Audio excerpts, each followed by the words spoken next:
Venice, the year 1291. The government moves you to an island, forbids you from ever leaving the Republic again, and if you sell the secret of your trade to a foreigner, you risk execution, sometimes along with your family. Your trade is simple, by the way. You melt sand. Here's the picture you're probably carrying around right now about glass. You think it's the most boring industrial material possible. Some mix of sand, lime, that's ordinary limestone, not the fruit, and soda. Cheap, transparent, forgettable. The fact that breaks that picture is this.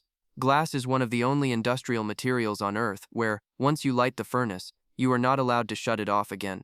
For 15 to 20 years, on penalty of losing your entire investment. The whole economics of glass, from Murano to the facade of a skyscraper in Dubai, starts from this one technical detail. Turned into a financial trap. Think of your glass business as a volcano, one you keep alive, on purpose. You are not buying a building, or a machine you switch on and off on a schedule.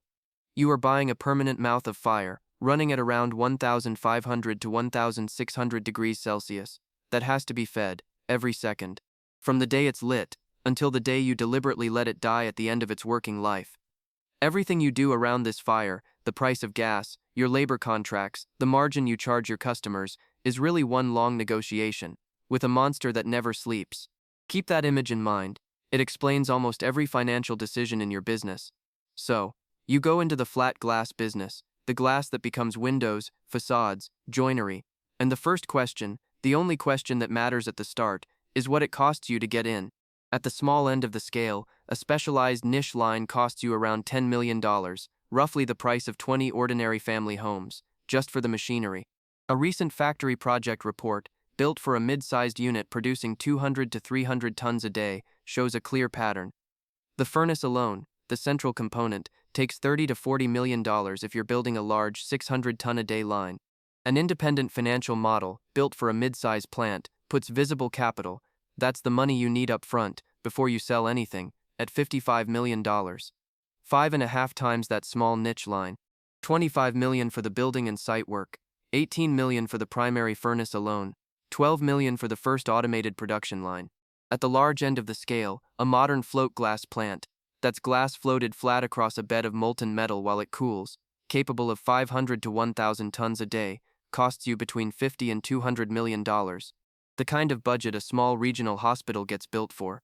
Ukraine is currently building an energy-efficient glass plant worth 250 million euros, backed by the International Finance Corporation, the World Bank's arm that lends to private businesses in poorer countries, and Japan.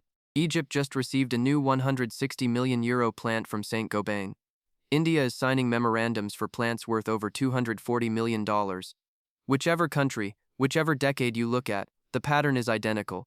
You only enter the flat glass industry if you can mobilize tens or hundreds of millions of dollars before you ever sell your first sheet of glass. Now, if you want to start small, the opposite end of the chain is far more accessible. You don't build a float glass plant. You open a joinery workshop or a window fitting company. You buy the material already made from the big producers, and you handle only cutting, assembly, and installation. Here, your startup cost drops to somewhere between $10,000 and $50,000, less than the price of one new car. A work van, tools, a license, a small storage space. The difference between the two ends of your industry isn't just size, it's nature. One end is a heavy capital business with enormous entry barriers and contracts running decades.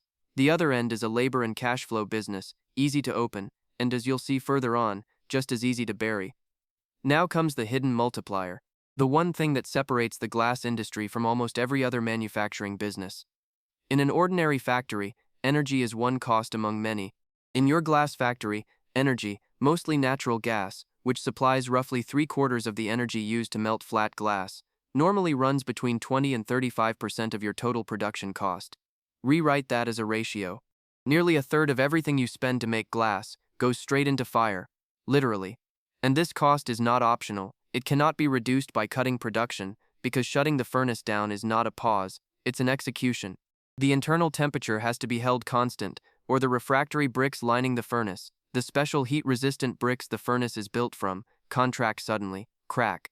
And the $30 or $40 million furnace you just built becomes, literally, unusable. Watch how brutal this mechanism becomes when the price of gas spikes. Not when demand drops, the exact opposite.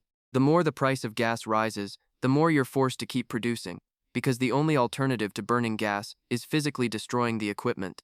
During the European energy crisis of 2022, at the French glassware maker Duralex, the cost of gas jumped from 4 to 40% of the company's revenue. Rival Cristallary Arc saw its gas bill explode from 19 million to 75 million euros in a single year. An extra 56 million euros the company had never budgeted for, more than 5 times what it would have cost to build that small $10 million niche production line from scratch. They could not shut the furnaces down. Doing so would have destroyed the installation for good, so they kept molten glass flowing in a loop, recycled endlessly, just to keep the fire alive, while laying off workers on the lines. Keep this as a general rule of your industry. In any energy crisis, you are forced to keep buying energy at any price, no matter how unprofitable it becomes, because the alternative costs even more. Recurring costs don't stop at energy. You need a constant supply of raw materials, high-purity silica sand, that's basically extra pure sand, soda ash, a manufactured salt that lowers the melting point, and dolomite, a rock similar to limestone, plus recycled glass, known as cullet. And you need specialized labor you train over years, because a good furnace operator isn't replaced overnight. Add to that continuous maintenance of your cutting, inspection, and automated packing lines, plus insurance on a factory that is by nature an industrial installation carrying fire and explosion risk. All of it gets paid month after month, whether or not you're selling glass. Beyond the factory, you also carry a spend on appearance, in the literal sense of the word.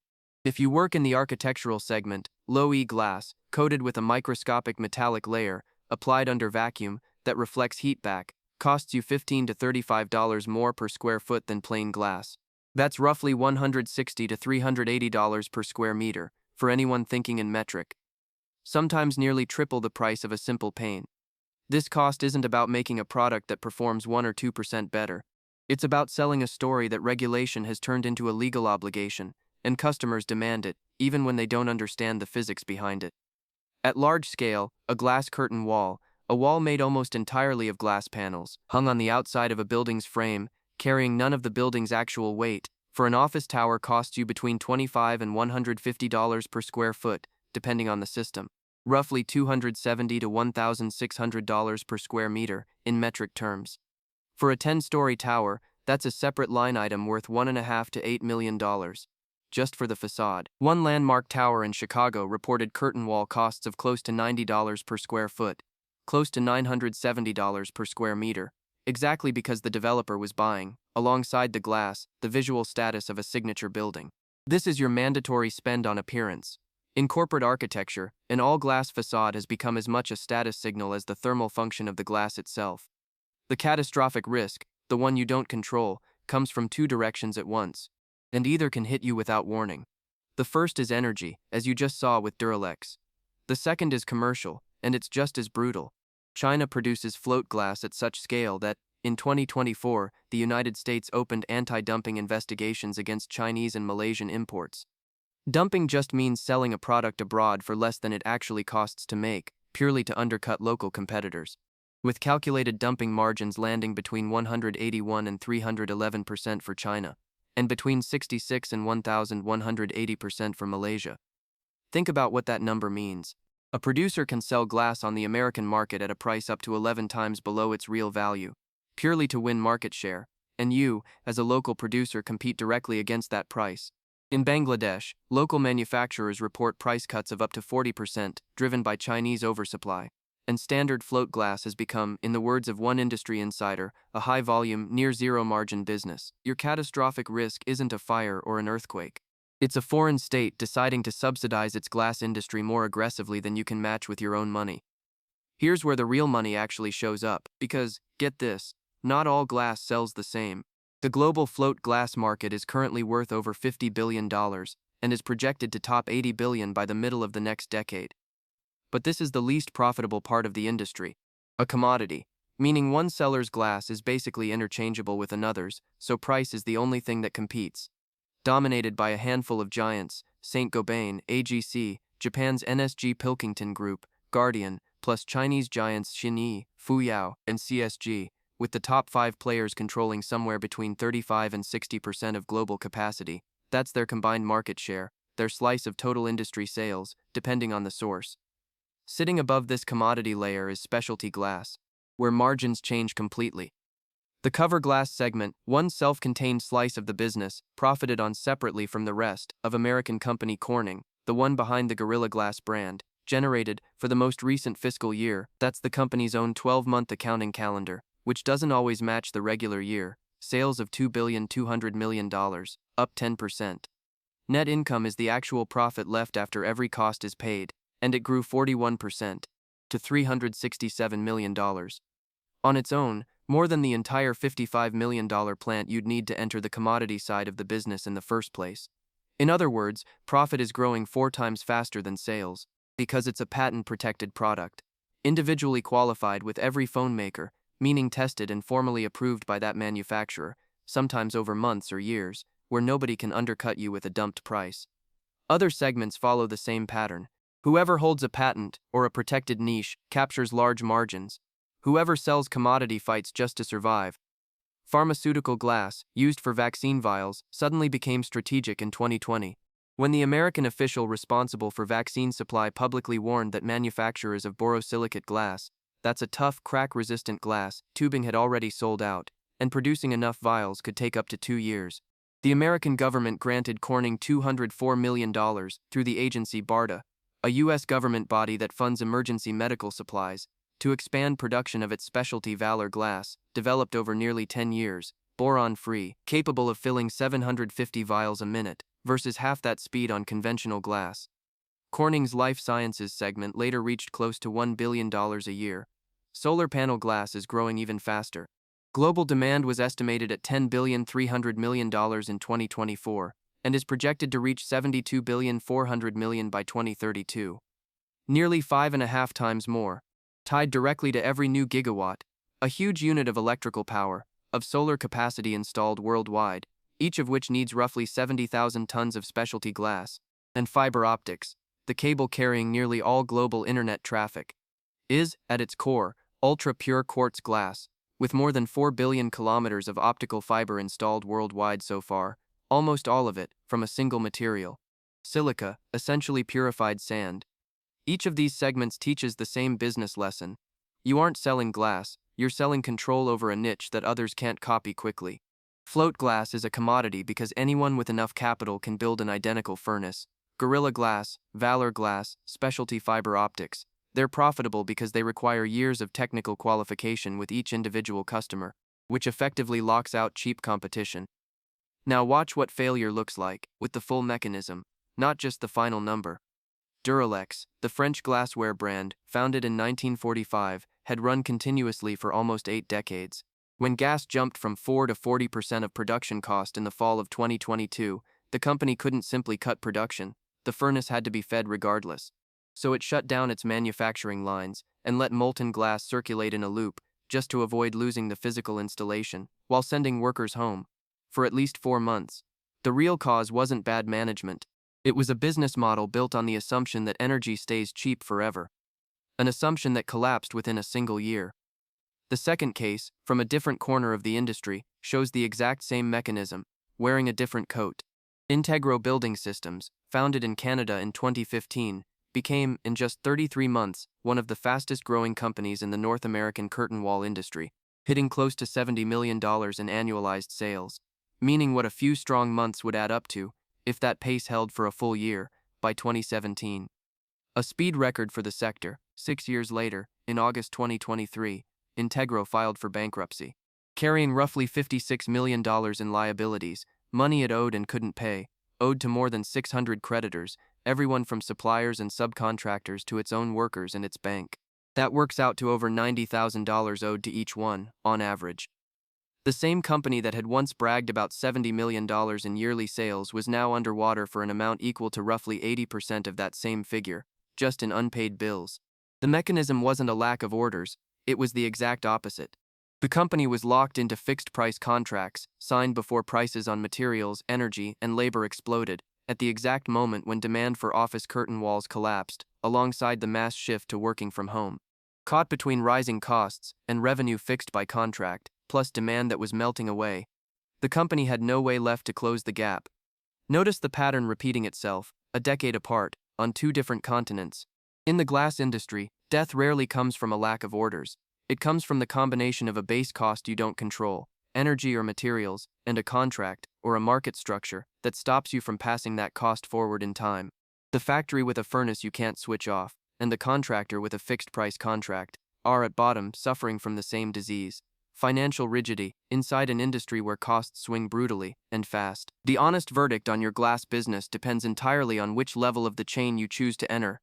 At the base, in commodity float glass production, you're buying an asset with enormous capital requirements, thin margins exposed simultaneously to energy prices and Chinese dumping, only partially shielded by anti-dumping duties that can exceed 300%.